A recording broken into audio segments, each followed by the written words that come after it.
du monde canin, bonjour, j'espère que vous allez tous bien et que vous vous portez bien surtout, ainsi que vos canins. Je vous fais ce petit tuto parce que j'ai vu des affiches, comme certainement beaucoup d'entre vous, pour le salon du chiot du prochain week-end. Alors pour nous, en tout cas, du côté de Divonne-les-Bains, ça sera le week-end prochain. Et certainement que pour vous, en France, vous aurez d'autres salons du chiot durant les semaines qui arrivent, puisque les dates sont plus ou moins réunies, mais souvent en décalé en fonction des régions. Et donc, l'objectif de cette vidéo, c'est surtout de vous dire, je ne vais pas vous dire de ne pas acheter un chiot en salon du chiot, mais en tout cas, je vais vous dire ce à quoi il faut faire attention, bien que vous n'aurez pas ces problématiques qu'en salon du chiot. Déjà, ce qu'il faut savoir, c'est que souvent, attention, je n'ai pas dit tout le temps, souvent dans les salons du chiot, même si on vous vend des chiots soi-disant avec leurs papiers, les chiots viennent des pays de l'Est. Beaucoup sont venus en camion à travers des containers ou des cages dans lesquelles il y en a à peu près la moitié qui sont morts. Et en fait, simplement, ils sont revendus à des élevages peu scrupuleux avec tout simplement des faux papiers. Donc, en fait, on vous vend des chiots en vous disant qu'ils sont de qualité, qu'il y a le père, la mère, etc. Très souvent, on vous met des pères et mères aussi en présentation, alors que ce ne sont absolument pas les pères et mères de ces chiots-là. Donc, il faut être très vigilant. Donc, première chose, oui, autant que possible, faites en sorte d'avoir les papiers. Demandez à quel moment on vous envoie les papiers également. Vous pouvez regarder avant d'acheter votre chiot si l'élevage existe effectivement, quelles sont ses références également sur internet, est-ce que c'est un élevage connu, peu connu, est-ce qu'il a des bonnes annotations, est-ce qu'il a des bons commentaires. Ça, c'est valable un petit peu pour tout corps de métier. L'autre chose, c'est que si sur le salon du chiot, vous pouvez voir les pères et mères, entrez en contact avec eux, demandez à pouvoir caresser les chiots, de pouvoir, alors pas forcément les prendre dans vos bras, parce que je vous rappelle qu'un chien ne vole pas, et que la notion de le prendre dans les bras, elle est quand même assez, comment vous dire, je dirais pas adapté, tout simplement pour cette raison-là. Le chiot ne vole pas, ok. Si l'élevage vous dit qu'ils ont pratiqué des tests de personnalité, etc., etc., ne vous fiez pas à ça. Déjà parce que les tests de personnalité, aujourd'hui, on en est largement revenu et normalement, ils ne se font plus. On ne peut pas dire, ce chiot-là, il a telle personnalité. Il va se construire avec sa génétique, avec ses apprentissages et avec son environnement. Donc c'est ça qui va construire la personnalité de votre chiot et absolument pas un test qui a été fait avant les 2 mois du chiot. C'est comme si on vous disait, ce bébé de 2 mois, il a telle personnalité. Mon Dieu, il y en a qui amèneraient vite les bébés à la DAS. Voyez. Donc c'est un peu le même principe, c'est le même principe pour les chiots. Essayez d'aller voir le père, la mère, de rentrer en contact avec eux. Est-ce qu'ils sont sociaux avec les humains? Comment vous les voyez interagir avec leurs chiots? Comment vous les voyez réagir vis-à-vis des autres? Les environnements de salon du chiot ne sont pas les environnements les plus feng shui qui existent non plus. Est-ce qu'ils semblent apeurés ou pas? Attention, ça peut être que contextuel aussi. Mais essayez de choisir des chiots qui sont le plus sociaux possible, dans le sens ils viennent vers vous, ils cherchent les caresses, etc. Si vous voyez des chiots qui sont déjà très sur la réserve, qui viennent pas vers vous, même s'ils sont très très très mignons, mais s'ils vous semblent franchement petits, il y a aussi de fortes chances que les chiots n'aient pas de moi, contrairement à ce qu'on essaye de vous vendre. Pourquoi? Parce que plus un chiot il est petit, plus il est mignon et plus vous craquez. Or la plupart du temps ils ont mal été sevrés. Encore une fois, je le répète, ça, ce n'est pas valable que pour les salons du chiot, mais c'est particulièrement valable pour les salons du chiot.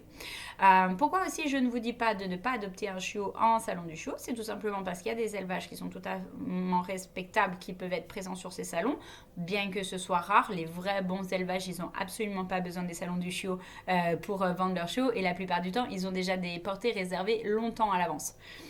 Donc tout ça, c'est des bons repères pour vous. Et l'autre chose, c'est parce que si vous n'achetez pas des chiots dans des mauvaises conditions, nous, les éducateurs canins, on n'a tout simplement pas de travail derrière. Si toutes les adoptions étaient parfaites, on n'aurait pas de travail derrière. Donc vous pouvez adopter un salon du chiot si vous avez un coup de cœur. Pensez à bien réfléchir à la notion de l'adoption. Qu'est-ce que ça veut dire? Ça veut dire surtout des responsabilités. Ça veut dire que ce chiot-là, il va vivre avec toute sa vie. Donc en moyenne entre 12 et 14 ans, à condition que tout se passe bien. Il va falloir prévoir les vacances. Il va falloir prévoir les frais vétérinaires, il va falloir privilégier les achats du quotidien, les croquettes ou le barf, pour ceux qui préfèrent le barf, les bons harnais, les bonnes laisses, etc.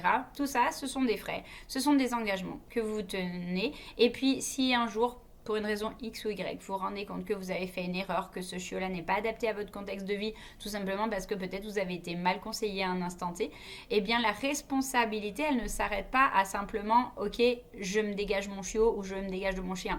C'est la responsabilité, elle va jusqu'au bout, c'est-à-dire trouver un bon adoptant, trouver un contexte adapté à ce chien-là et qui pourra répondre aux besoins du chien, même si vous n'avez pas su y répondre. Mais la responsabilité dans la notion d'un replacement, c'est aussi de s'assurer que le chien trouve une bonne et belle famille dans laquelle il pourra continuer sa vie. Et voir à ce moment-là les choses, même si c'est politiquement pas correct et ça va pas plaire à certaines personnes. Je suis désolée, je préfère un adoptant qui se rend compte qu'il s'est trompé ou qui se rend compte que son environnement n'est pas adapté à ce chien-là et qui prend ses responsabilités et qui replace son chien de façon consciente et de façon responsable plutôt que quelqu'un qui l'abandonne comme un malpropre au milieu d'une forêt. On a tous le droit à l'erreur, il faut être bienveillant vis-à-vis de ça, il faut accompagner les gens et donc n'hésitez pas aussi à faire appel à un éducateur canin pour vous aider à replacer votre chien si cela est nécessaire, mais avant toute chose, et n'hésitez pas à faire appel à un éducateur canin pour vous aider parce qu'il y a certainement, très probablement, des solutions pour ça, pour aménager les environnements, pour changer le contexte, etc. et pour faire en sorte que vous viviez une belle vie avec votre chien. Si toutes les solutions trouvées ne sont pas applicables, alors on assume nos responsabilités d'adoptant et on replace son chien de façon consciente et surtout de façon accompagnée. Ne faites pas n'importe quoi, les choses peuvent très bien se passer et on peut trouver des belles vies et des belles familles pour vos chiens et simplement vous étiez une famille de passage, vous étiez une famille qui a permis à ce que le chien trouve une bonne maison, une maison adaptée à lui et c'est ok avec ça, d'accord ? Je trouve que les SPA sont beaucoup trop durs avec les adoptants à ce niveau-là. Je pense que tous ceux qui travaillent dans le monde canin doivent plutôt accompagner les propriétaires que simplement se contenter de les juger et leur dire vous n'avez pas fait correctement et vous êtes, mon Dieu, un mauvais maître parce que vous gardez pas votre chien. Vous êtes un bon propriétaire si vous accompagnez votre chien jusqu'au bout et que vous prenez vos responsabilités et qu'à un moment donné, vous dites ok, ça moi je ne suis plus capable de faire, ça je ne suis plus capable d'adopter et donc je prends la décision de me replacer mon chien parce que je ne suis pas capable d'apporter à ce chien-là, à mon chien, ce dont il a besoin pour être heureux dans sa vie. Là, vous serez un bon propriétaire et c'est ok. D'accord, on a tous le droit à l'erreur. Je vous souhaite une très belle fin de journée. J'espère que ce petit tuto vous aura donné juste les informations nécessaires pour ce que vous avez besoin. Et encore une fois, faites bien attention autant que possible à la génétique et à d'où vient votre chien. À tout bientôt. Passez une belle journée.